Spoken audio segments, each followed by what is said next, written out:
911, what is your emergency? I think I'm being robbed. 3 guys at my store and they have a gun. What is the address? Jack's Mini Mart, 6316 North 83rd Street. Responder 1 en route, arrival in 45 seconds.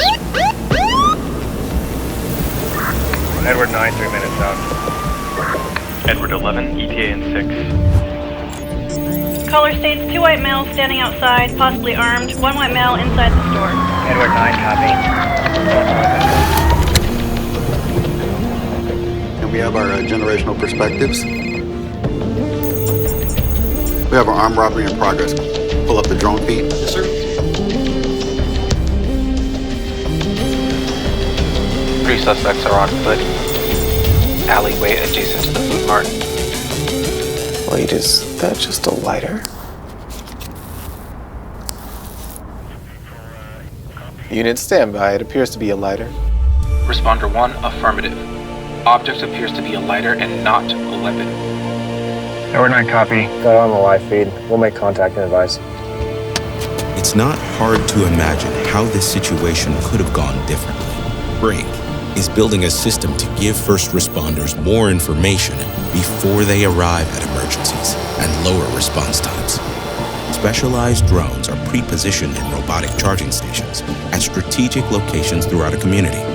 The system is integrated with 911, computer-aided dispatch, and other software to deploy the aircraft autonomously in seconds.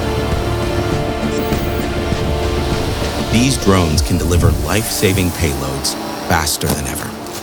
With an onboard two-way audio system, responders can even communicate remotely to provide instructions. All right, we have help headed your way. We've dispatched a drone that's equipped with an AED. Did you just keep giving me updates on your status? They can also gather intel or de-escalate a situation. Drones can be deployed in the field to get a fast bird's-eye view of any situation and generate 3D models for documentation or courtroom use. DFR allows first responders to see through smoke and identify hotspots or locate suspects and devise a response that minimizes risk for everyone. The drones also mesh with each other for extended range across entire communities. Agencies around the country have already adopted DFR programs. On average, they clear a quarter of all 911 calls with drones alone. They get eyes on scene in less than 70 seconds and have achieved 50% faster response times agency-wide. Enter the future of public safety today with BRINC DFR. Because this is just the beginning.